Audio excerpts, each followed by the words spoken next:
Welcome everyone to Last Man Standing podcast with your host. I'm Teodor Tsenov, of course, for another week of everything that is active and recent in the world of sports, and particularly in the world of sports business. And the world of sports really is not showing any signs of slowing down. We got a very interesting show. That most of the show this week is made up of what I wasn't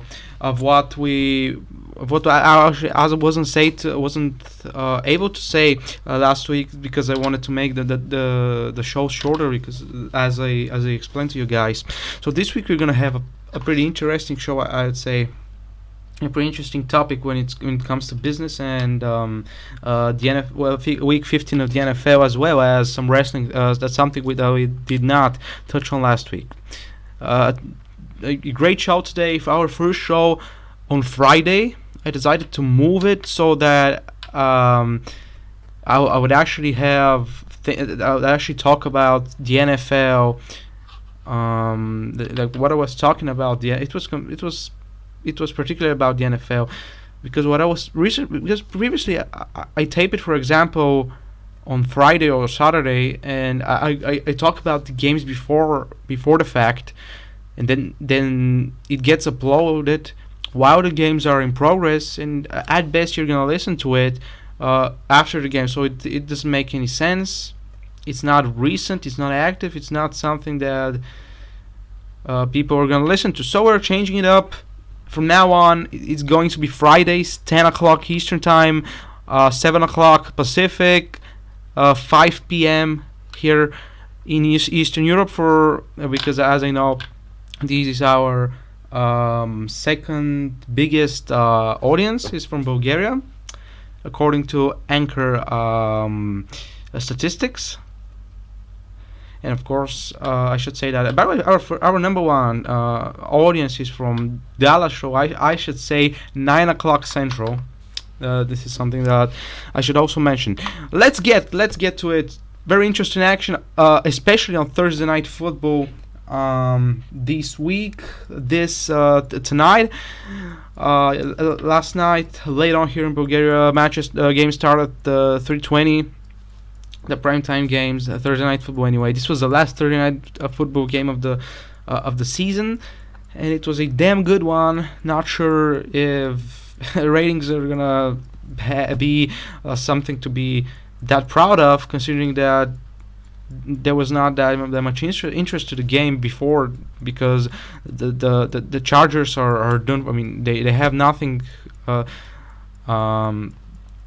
They have no playoff aspirations, and pretty much nothing when it comes to them is interesting. For the exception of Justin Herbert, and this game proved it. By the way, finally the Chargers were able to win, and Herbert was good again. Their defense was kind of better than before, but we're going to talk about that in a little bit. So the Chargers have beaten the Las Vegas Raiders by the score of 30-27 after overtime. 30-27 after overtime. They led 17-10 at halftime. Justin Herbert had another tremendous game, 314 yards and 2 touchdown passes. Very interesting on the Las Vegas side. Let me just see something a little quick. Okay, so we're back after this. As I was saying, very interesting things happened on the Las Vegas side in the last night's game. Derek Carr completed 3 out of 5 throws, pardon, and then he got injured. His leg, he put a hamstring or something, I'm not sure. And then Marcus Mariota came in. Marcus Mariota, who's not played in an NFL game, unless, I'm not sure. I don't think he has come in this season. Even when Derek Carr didn't play. In the blowout against the Falcons, I remember that Nathan Peterman came in, but I think this is the first game that Marcus Mariota has played this season, and he didn't play very well. He was solid for for the better part of the game, but he was significantly less accurate than Derek Carr, which is Derek Carr is so special because he's so accurate and he's so turnover free. He was last year the most accurate quarterback in the league. He is close to that to these figures this year again, and I don't think in any way, in any stretch of the imagination, Marcus Mariota is even close to that. 17 of 28, which is even a minimum. He could have been way worse, and he had an interception late in the game. He led the team in yards on the ground. Neither team had much luck on the ground. This is something that, especially look at Josh Jacobs. Josh Jacobs had a terrible game, despite scoring a touchdown, which doesn't really matter. I've said that a lot. This doesn't really matter. Marcus Mariota had 26 carries for 76 yards. This is 2.9 on average. He had a terrible game. The Chargers on the ground averaged out of 29 carries, averaged 3.3 yards on the ground. This was almost as many carries. This is almost a split play selection. The Raiders were even worse. They had 33 throws and 41 rushing attempts. Rushes, not rushing attempts, of course. So the majority of their plays were on the ground, and the ground game was terrible. This was why both teams were significantly significantly dry when it comes to their offensive game last night. Otherwise, the Raiders would have even lost maybe in regulation by multiple scores because their defense this year is very bad. The Chargers have the potential to be very good. They have to still. I think for both teams the biggest concern has to be right now the defense by far, because Justin Herbert has been near flawless. He's by far the best quarterback, the best rookie quarterback this year. This isn't even debatable. He's one of the best quarterbacks when it comes to passer rating, when it comes to yards per game. And if it's not, even if you don't count yards per game, because different quarterbacks make different number of throws, he's still very accurate. He broke a couple of records. En route to this incredible. He's completed 67% of his throws. This is pretty good. Everything over 65. People have asked me sometimes, what do I consider to be that border between the good because it's pretty obvious that 50 or under is pretty bad. It's pretty obvious that 70 is pretty good. I think this stands both for accuracy for a quarterback, for catch percentage, for example. And I think with both, because they're kind of similar, but with both, I think that border between the good and the bad is, without a doubt, 65, which I would say 2/3, but 65 also does it around 65 or 67. And Justin Herbert is around that number. He's very accurate. He's 27 touchdowns, 10 interceptions. But for a rookie, he's got great potential to improve upon that in the next couple of years. As I said, incredibly accurate. And this is why you should not look at the quarterback record. On another team, he would be way better. This is not a statistic that proves how well this player played. The statistic that proves what he had around him, because even a quarterback cannot do it by himself. And anyone who thinks that way, who has that movie opinion that quarterbacks are the ones who save the day, they sometimes do save the day, but by no stretch of the imagination is this can a quarterback carry the team, carry a team that is marginally worse. There have been teams with good quarterbacks that don't do jack. because they have nothing around them. And the Raiders were that to a certain extent last year, although their defense is also bad, but Derek Carr didn't have much around him. His receiving corps are not very impressive this year. They were even worse last year without Henry Ruggs, without Nelson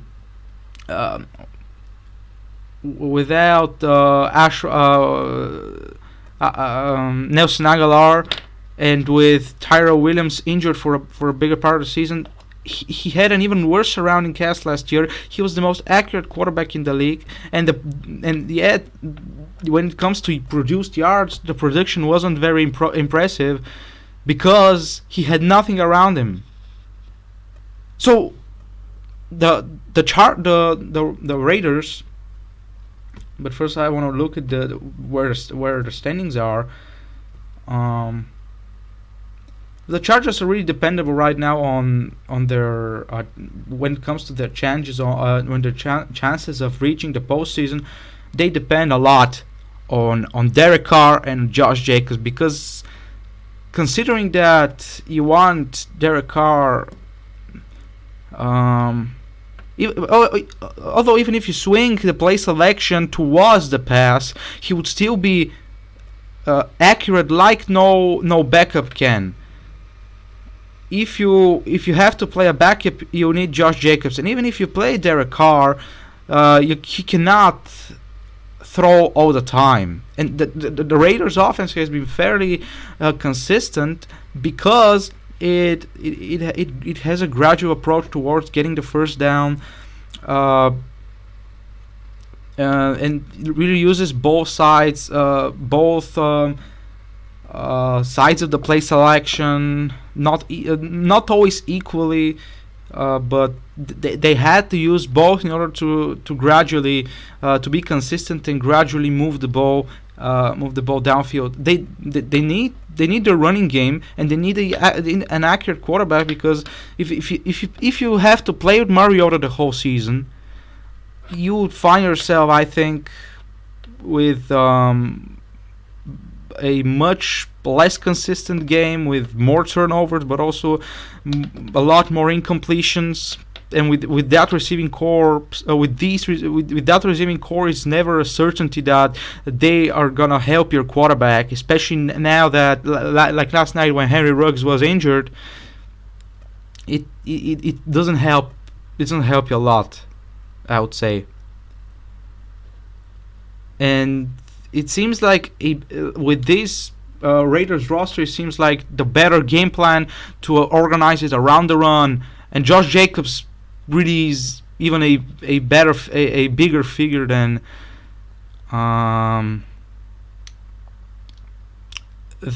Derek Carr when it comes to the Raiders consistently moving the ball downfield.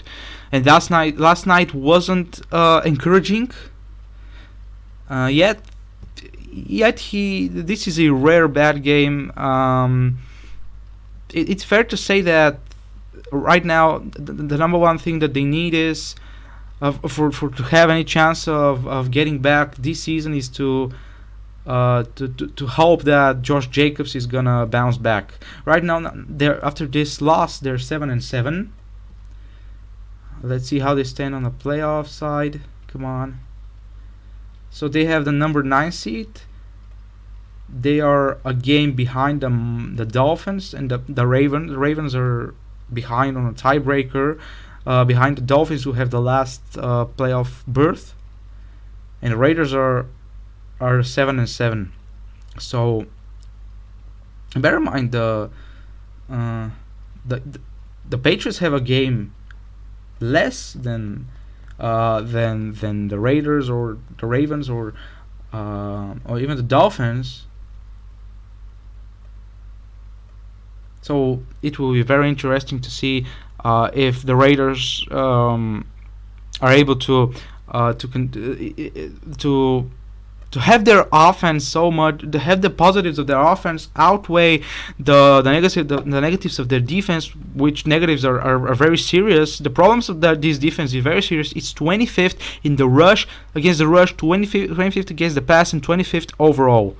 this is a very bad defense that needs a lot of working, and I do expect that to be the sole focus of the off season, because they need a lot of players, and the Raiders might find themselves in a situation where they have to buy a lot of players, efficient players, and not be able to get more than one player that is among the best in the league.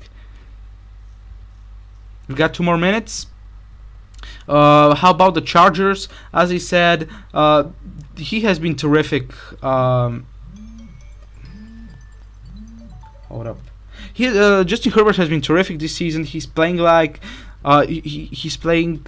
I almost said a cliche here, but he goes to show why you almost have to always pick a pocket passer than a running quarterback. And this really pays off most of the time. He's been incredibly efficient, and he has potential to limit his interceptions. Now that the Chargers are not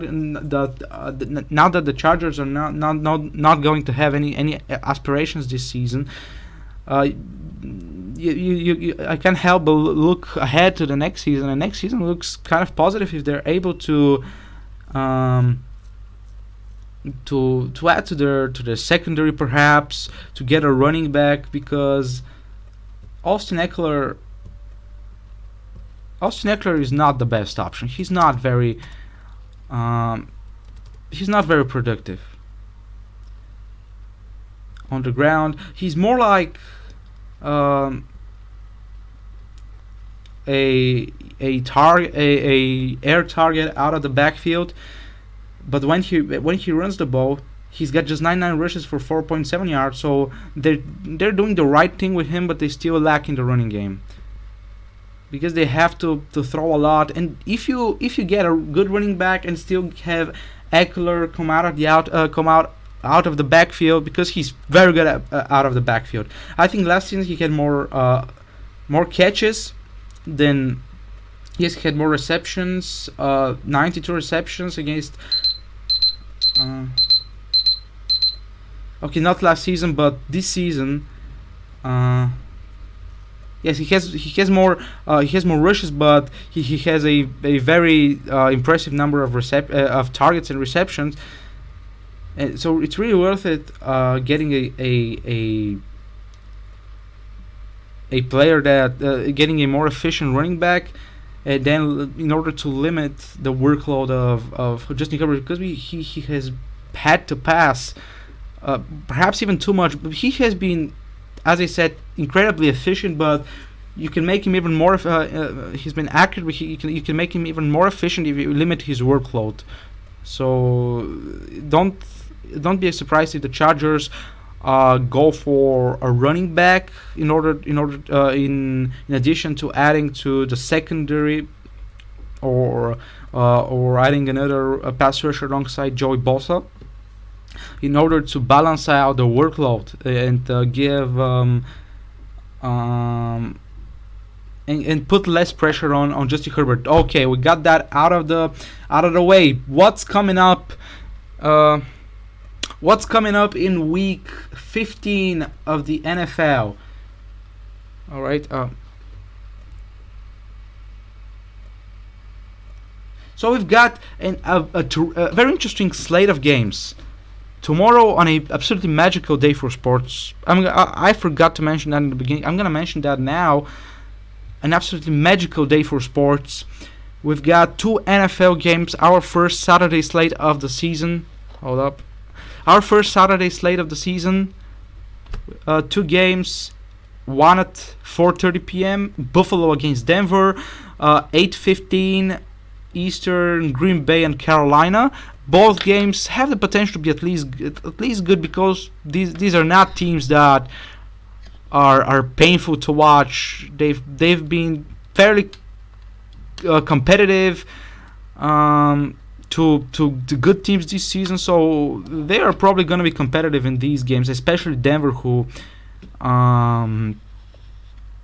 had injuries, and that's why their components were weakened, and they were weakened in particular parts of their game.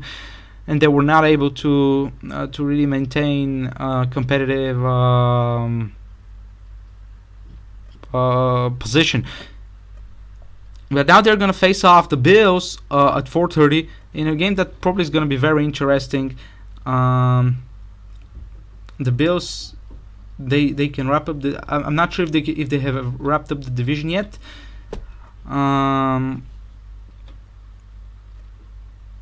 It's the Buffalo defense has excelled a lot this season. It excelled a lot last season, but this season it's been even better. So Denver have been on the upward trend in both their passing game and their defense. I think Buffalo can stop them in both categories. And it's especially tough will be when Denver has to rely on the long ball, because Jerry Jeudy has caught just 49% of his of the throws which were directed to him. Buffalo's secondary is very good with guys like Tre'Davious White, who's having another good season. And it will be very tough for Denver to move the ball overall. They will need their defense, their running game to come out in a very convincing fashion. And Melvin Gordon has been the main runner for Denver this season, alongside Philip Lindsay, and both are really, because their workload is limited. They can average good numbers, and the unit as a whole can average good numbers.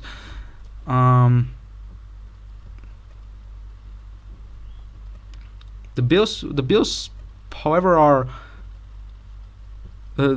able to stop even that kind of ground game like the Broncos have.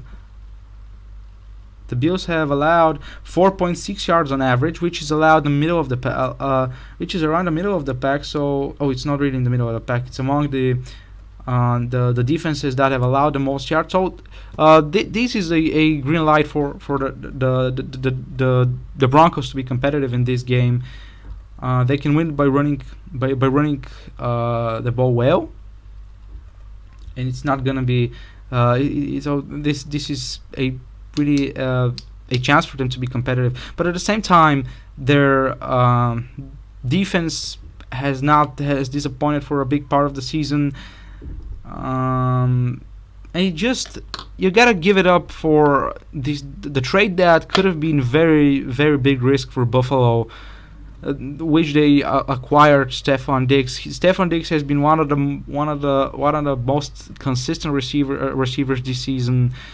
I think he's top 5 in targets. He's among the best when it comes to receptions, and has been a lot more. He's had a lot better of a catch percentage than at any time in his career. And the Bills badly needed somebody like him, because they don't have a lot of receivers. They have Cole Beasley, they have Gabriel Davis, and John Brown has missed a big time this season. Stephon Diggs might be single-handedly saving the season for this Buffalo offense. But they have been pretty good. Their running game is very quiet.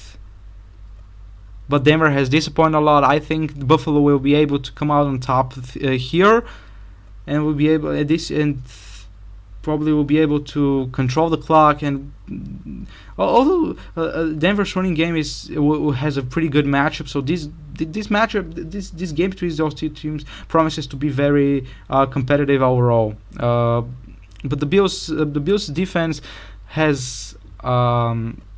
can be more dominant against the Broncos' passing game, and the Buffalo is a lot more consistent, a lot more balanced team, which is gonna be tough for Denver to overcome offensively. Not having with Drew Lock not having that many targets, to be honest. He doesn't have many guys that can take a big workload, so he has to go to some of his backups, and they are not very efficient when it comes to catch percentage, for example. Not catch percentage, because they have a small workload, and their catch percentage looks good, but they're not very reliable overall. Green Bay's Green Bay's Green Bay's offense will have a very easy matchup against Carolina. The Panthers defense hasn't been very good this season. And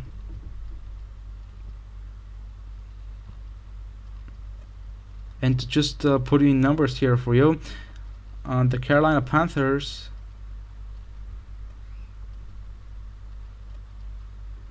the Panthers have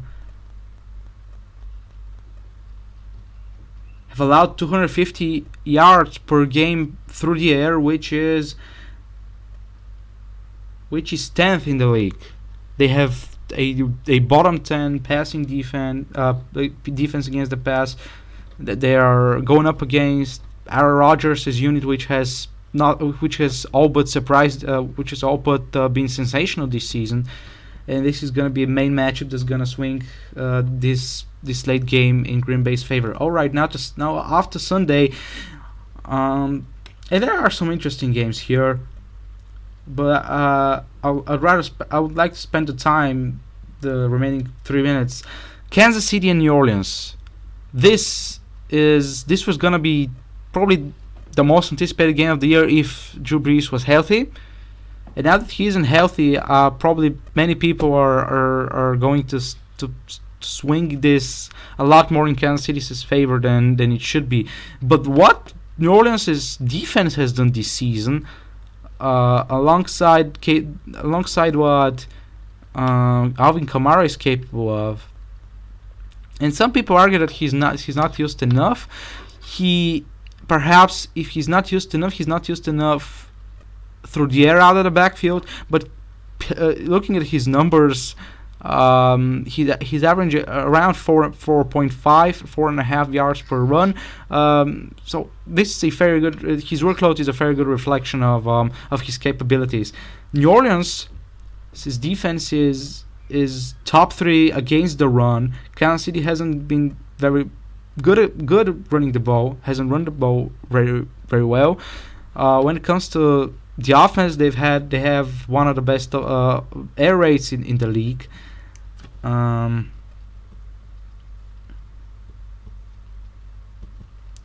New Orleans is number 4 against the pass, and the Saints defense has done tremendous job. In the Saints winning this much, they lost last week to the Eagles. Which was because their offense didn't look well, and for their offense to be not that impressive with Taysom Hill, who doesn't have that many targets. He's got Michael Thomas, and he's got Jared Cook, who's a reliable guy, but he doesn't have depth. He doesn't have a lot of guys to go to, and even if Michael Thomas was this season the Michael Thomas we know from last season, he doesn't take up all of the workload of the passing unit. So this means that he doesn't have who to go to on the other place. He doesn't have depth. I think that's worse for Taysom Hill than Taysom Hill actually. Taysom Hill is a lot worse than Drew Brees. That is for sure. But he would have been things would have been a lot better for him. For example, if Emmanuel Sanders was a little better, because he hasn't been very consistent this year. If he had more targets, because Michael Thomas is also having a worse year than last year in addition to missing a lot of games. And he has Jared Cook, and the rest is a combination of inconsistent receivers, none of which can make up a receiving core that can be that Taysom Hill can easily feel comfortable with. And considering that Alvin Kamara is also by far not the most dominant, they're not gonna run the offense They can involve they can run through him in the sense that they can involve him a lot in the passing game, but they're not gonna run it through Kamara on the ground. So he has Kamara, but he doesn't have that many receivers to have a variety of receivers he can go to. But New Orleans' defense is very capable of stopping the Saints. It's one of the most consistent offense against the league. It's a terrible matchup for Chiefs offense, both running and throwing the ball. Nobody should rule out the Saints. The Saints defense is very much capable of stopping the Kansas City Chiefs here. All right, this is for the NFL. Week 15, a lot of interesting matchups, a lot of tied division races, and wild card battles. So we're now moving on to the wrestling part of the show. We're back with an edition of This Week in Wrestling. You know the game. I didn't tell you because of time constraints. I wasn't able to tell you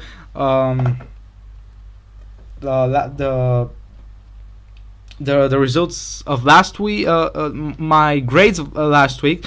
So there we go. AEW did 7.5. It was kind of a good show. At least comparing it to this week's show, it was very good.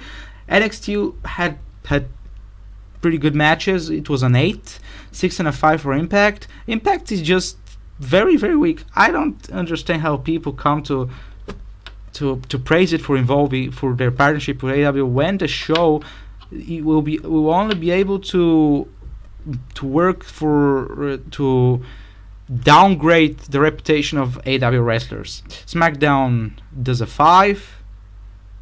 I don't remember. I don't really remember because there's nothing to remember from SmackDown. Probably no good matches or nothing at all just from SmackDown. Raw was a 6. Now this week I was able to watch a lot more shows.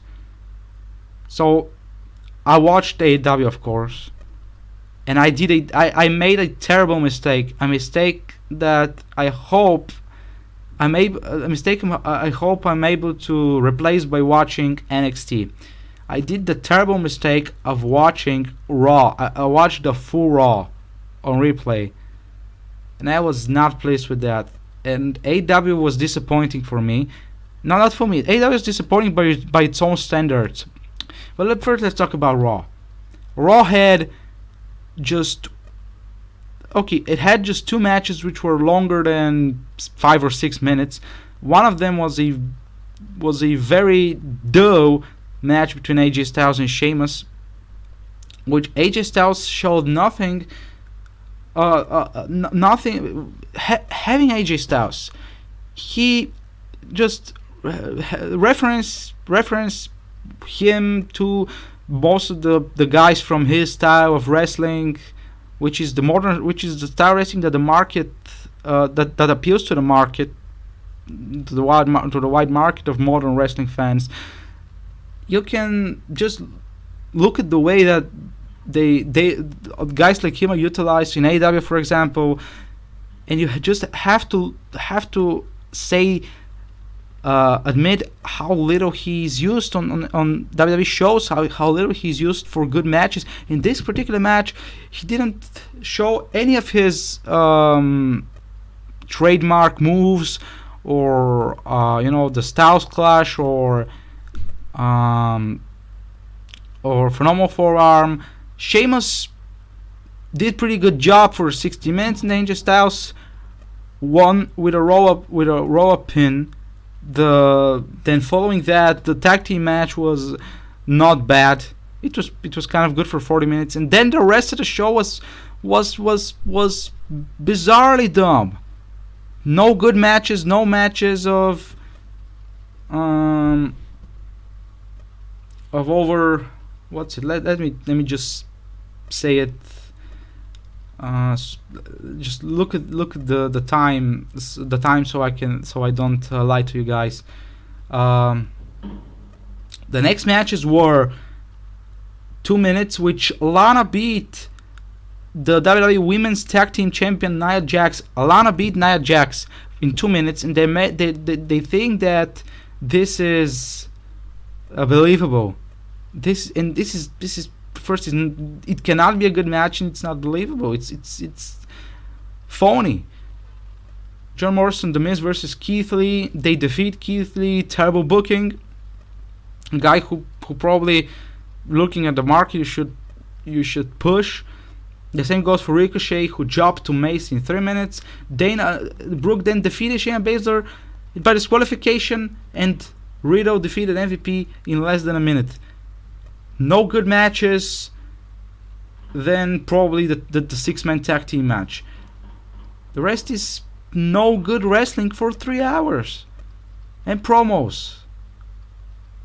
This is probably about 2 hours and 40 minutes worth of bad wrestling and promos. This is terrible. This is not anything that would make it on 2020 wrestling television, and then you're wondering why things are not working out. This is bizarrely dumb. 4.5 for Raw. Alright, Impact is 6.5 because it had a good main event, and the rest, I didn't watch it, but the rest looks pretty bad. NXT had 2 pretty good matches and a good tag team match. Pete Dunne and Kyle O'Reilly were terrific. The main event was pretty good. This is the highest rating for the highest grade for NXT this week out of any show, 8. And AEW, which I can talk a little bit more about. AEW show would have been about let's just put that out there. You have to sometimes, you cannot always create pay-per-view type matches on television. This is there's no doubt about that. You have to involve different wrestlers to create matches that you haven't produced on television. At the same time, you also have to put them aside for your You have to put them aside for your big events, the good matches. But at the same time, you have to book good matches. The opening match was very good. The 12-man tag team match was very good. But the Acclaimed and SU had too much gimmick, probably. But it wasn't too much of a problem because you do it around the match, and the match itself is not really interfered. Now the match was the execution of the match was very poor. That was the problem. But the biggest problem, I think, if the main event was good, because you can easily cut one of the you can easily get rid of one of the matches and have the main event be longer. The main event was bad, in addition to, in my opinion, Don Callis being very annoying by doing commentary during the match. But the bigger problem was that the main event was too short. The main event was bad, and if anything, we talked about the format that is the winning format right now for a wrestling show. Your best match by far has to be the main event. You have to have good main events. This is gonna dictate the direction of your show in a very big way. All right, a little bit about NXT Takeover WarGames, which was now 12 days ago. And here's something. We talk about formats of shows very often. But we don't talk about the pay-per-views. We talk about the fact that you should get less matches. You should get marquee matches. It's almost a foregone conclusion that you should not have promo segments. You should have only matches. You try to put good matches at least, and that by itself is some kind of establishment of a format. NXT pay-per-views usually have about 6 matches. AEW pay-per-views have about more than that. Probably the last had about 8 matches, I think. And WWE just goes off the hook. Let's stop the hook, which is, and it doesn't do it in a good way. I was pretty firm about this, and then I watched a couple of old pay-per-views, like, for example, Great American Bash 1990. That's right. It was it wasn't even a 3-hour show. It was 2 hours 50 minutes, and they had 11 matches on it. And apart from 2 or 3 squash matches, all of the other matches were particularly were not too short, and they were very good. So you can indeed produce matches which are around 10 or 15 minutes, which are tremendous, and you can have more of them. But in this day of age, this is very difficult because the bar is very high, and what dictates whether your match is good, what dictates whether this match is this match is gonna set your style of wrestling for your pay-per-views usually, and this is gonna set up your reputation of wrestling on your pay-per-views, which is gonna to a big extent determine whether your pay-per-views are profitable or not. So have to have long matches. This is what I'm trying to say. And NXT Takeover WarGames did just that. It's not a lie to say that they usually produce long matches on their pay-per-views, and they do that in a good way by not having too many matches. WarGames, the men's WarGames match was tremendous. Pat McAfee is very good. One of the very few guys that were celebrities in something else than wrestling, and then they went to wrestling and did very, very good. Because Brian Pillman wasn't, I think he didn't reach the level that at which Pat McAfee was before he retired he was the punter for the Colts. I'm not sure. Let's just put it out. I'm not sure. Not that he wasn't. I'm not sure if he was. He played at the same level at which Pat McAfee played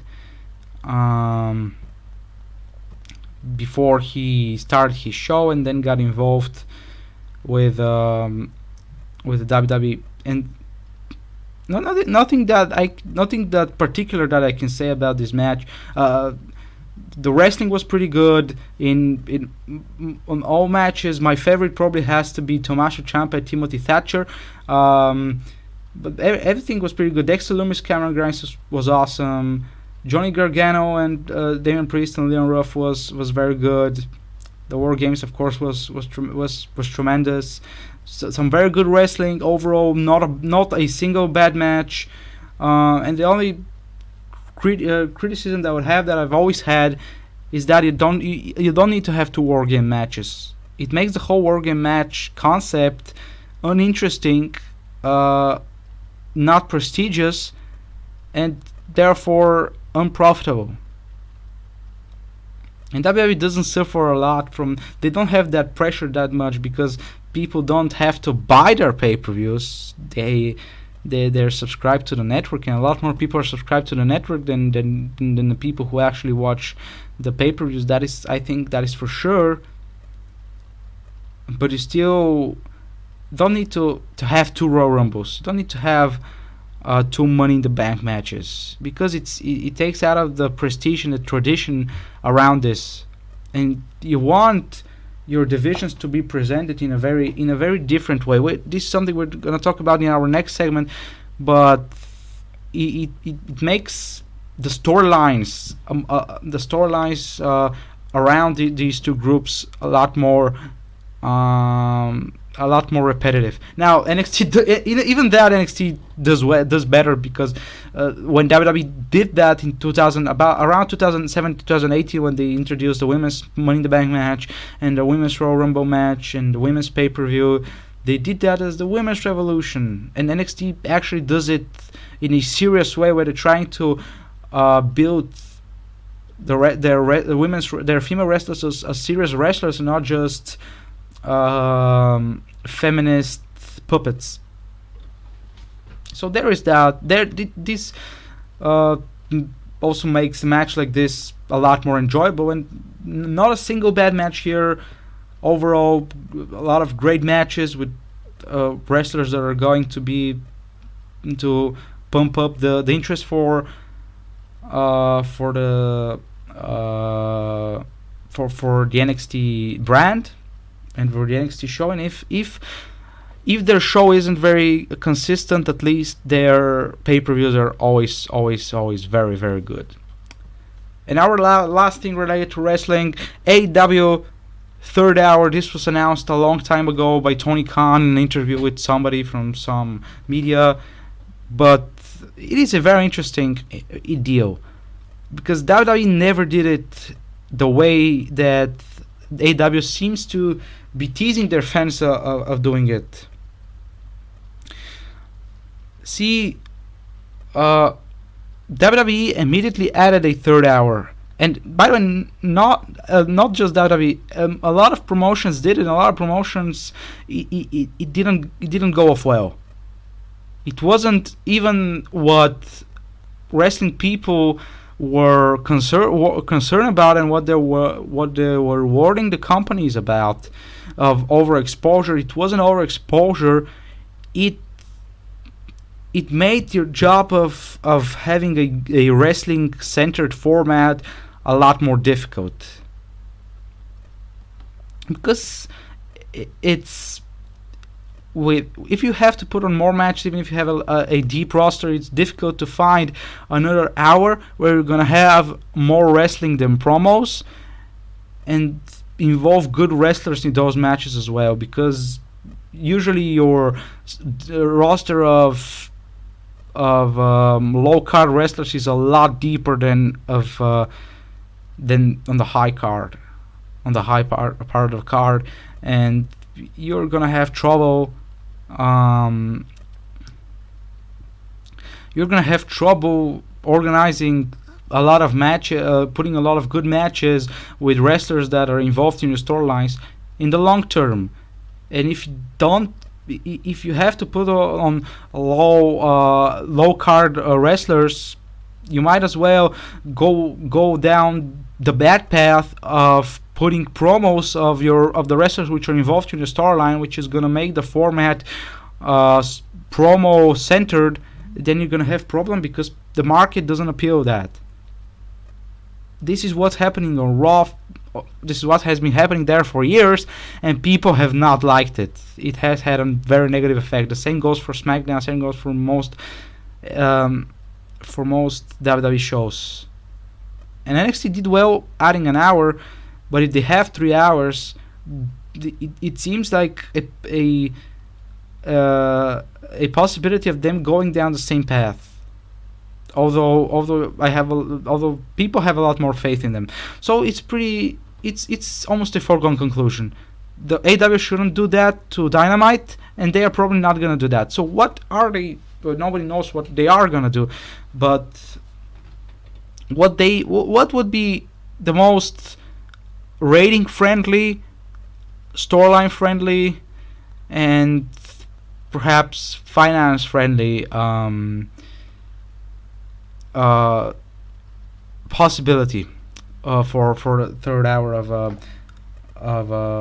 AEW.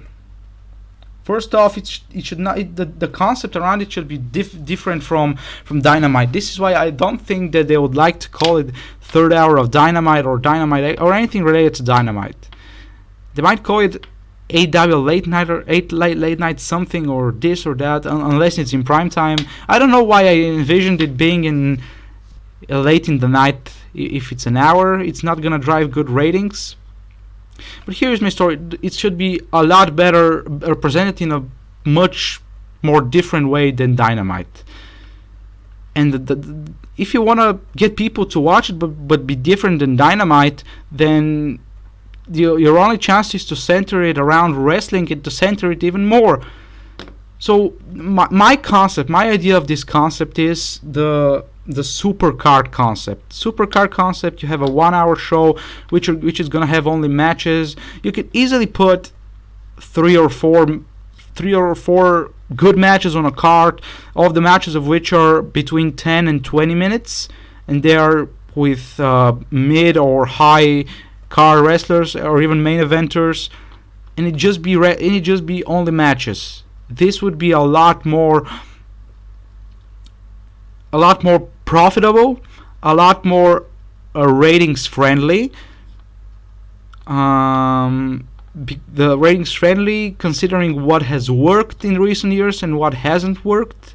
It's pretty obvious, especially considering that when WWE does some kind of show which has no wrestling on their network, it almost always has a negative effect.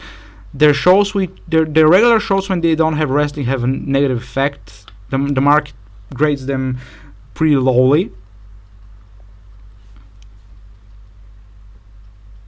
And when at the same time when AEW started with centering their content around wrestling, it got them to almost stardom. So it's pretty obvious that you're gonna have to be have to be different, therefore more extreme to one side or the other than Dynamite, because Dynamite still has the entertainment promo factor. And it's pretty obvious to which side you have to be extreme. You have to be extreme to the wrestling side, to the in-ring side, and it will not be that bad. You can easily put a lot of matches, and at the same time you don't have to involve your storylines very, very much.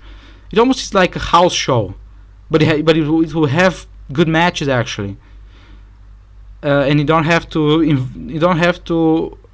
involve your storyline. Don't have to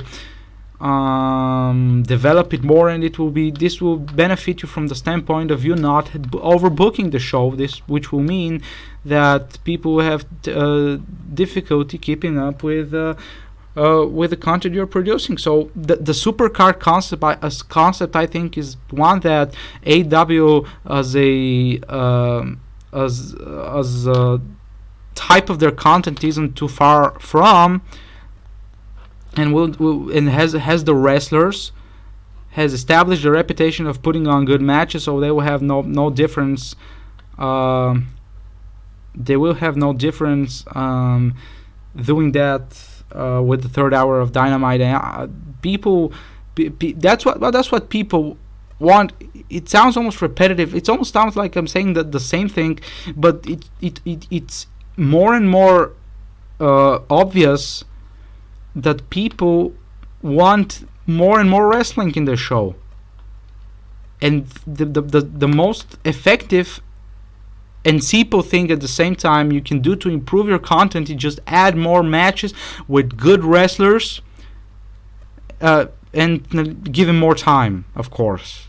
And this will almost always, whatever show you have, it will result in you having more stability financially and promotion wise. It will turn out to have great dividends. Alright, this is for wrestling this week. Some not very encouraging wrestling this week. Not a very good week for none of the shows that have happened so far. Only NXT. The rest, Raw, atrocious as ever. I wasn't even shocked when a bad match happened, because it's almost the norm right now. I was disappointed by AEW because the main event means so much. They didn't have a good main event. They sacrificed the main event, which is always gonna be a good match between two wrestlers that people care about. They sacrificed that to have more matches, short matches between lower card wrestlers. Like, they sacrificed the main event to have the Acclaimed versus not really. Acclaimed versus SU could have been better. They sacrificed this to have the women's tag team match, and Cody versus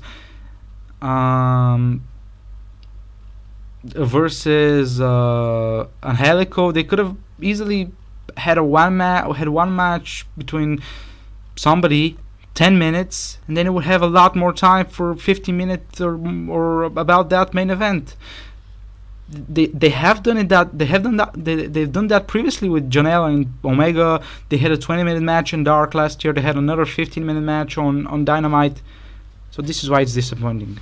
You need to end the match on a good. The main event is so important because it's almost always between wrestlers that are high on the card, and if you don't put a good match with them, it's very difficult to have had a good show, because all the other matches before that would probably be between wrestlers that are not as good. If you don't use that, it's very difficult for your show to be good, because everything else is the undercard, which is not that great. Alright, this is for the wrestling part, and we have just one thing remaining. A topic that remains from last week, from college basketball. College basketball has seen a couple of teams get their crowds back, and mostly teams in Florida. LSU has crowds, Clemson has crowds. I think the SEC teams will have crowds at home, but most of the college basketball doesn't have.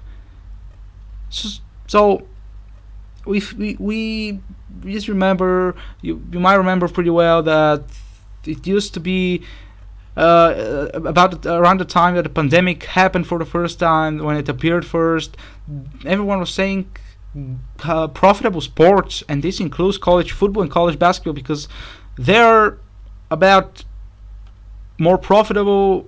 College football is a lot more profitable than the NHL. College basketball is at least close to the NHL, I would say. So they're very big. I would say that college football even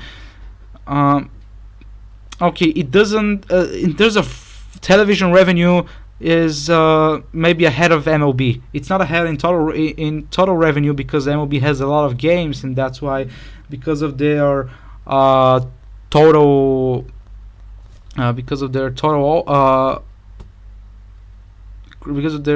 attendance, that's why they have a lot of crowds. But that is interesting. Where does college basketball stand on that? And I looked it up.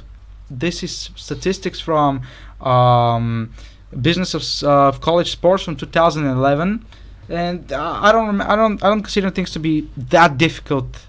This year, there are 41 programs in college. There are 41 college basketball programs that are among the top 100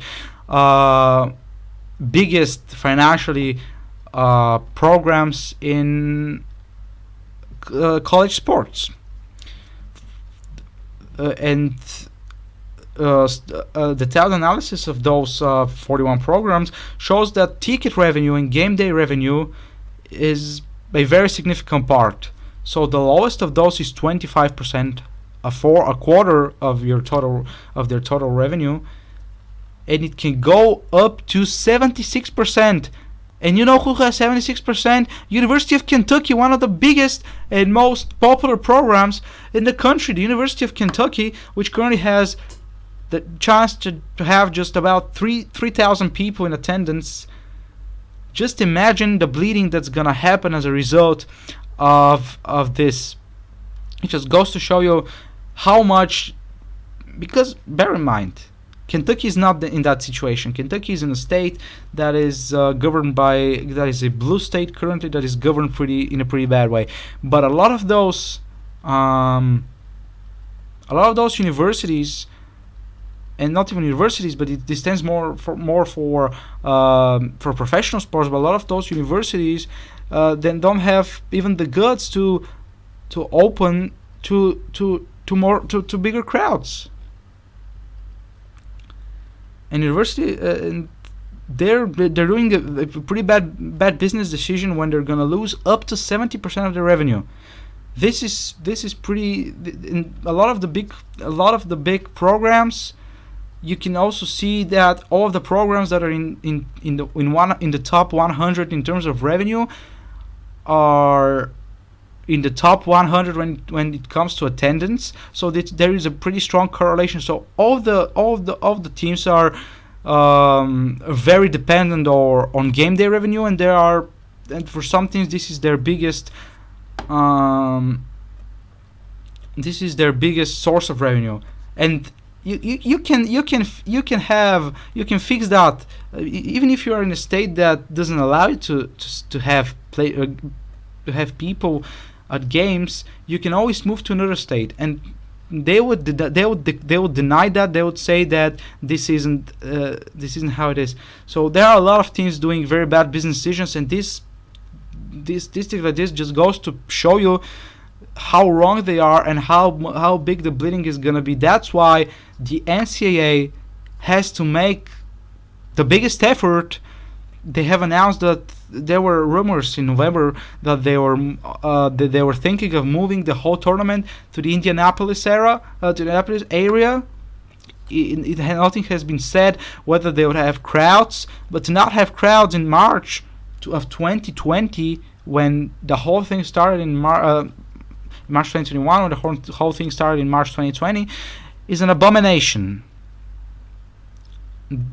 There is nothing that's pointing out that people shouldn't be going to games, and for organizations who have the chance to move to places where they can have crowds is an abomination. Indianapolis currently allows crowds. I don't know what Indianapolis' stand will be in March, or what Indiana's stance will be in March, but there are some big decisions from the NCAA. It will be interesting whether if any kind of problem happens, they will make the most of moving their games, moving their games in order to have some place where they have crowds, because professional sports have proved that excluding the National League Championship Series and the World Series, they have proved that they don't have the goods to do that. There are more than half of the NFL teams are in places where they're not allowed to have people in attendance, and they don't do any effort. They don't make any effort to move to the South, or to move to even to places which have college football stadiums. And they have and for them, for most of the NFL teams, where on average they have 38% of their revenue be from game day, most of the teams here are more dependent on game day revenue. So if they don't, and a lot of them are from states that will not have attendance. If they don't make any effort, the bleeding will be much worse than in professional leagues. This will have a much bigger impact than it will have on a lot of the professional teams. So that's it. That's it for today's show. Big Thursday night football action. Big games coming up throughout the weekend. I wanted to mention that in the beginning of the show. Tomorrow's my birthday, for everybody who doesn't know, and it will be probably the greatest sports day in my entire life. There are number 1 versus number 3 in college basketball, Gonzaga and Iowa. There is another top 25 ranked versus ranked matchup at the time in college basketball. Then we have the college basketball classic, which has UNC versus Kentucky and UCLA versus Ohio State. Then you have in primetime, you have Villanova and Virginia. You have NFL 2 games. You have college football. You have four Power 5 championship games with only teams in the top 25 involved. This includes a matchup of tremendous game between Clemson and Notre Dame. It has Alabama and Florida in prime time. It has Northwestern Ohio State, and probably the most intriguing out of the 4 games, which will be Iowa State and Oklahoma. Iowa State, which is 6th, Oklahoma, which is 11th.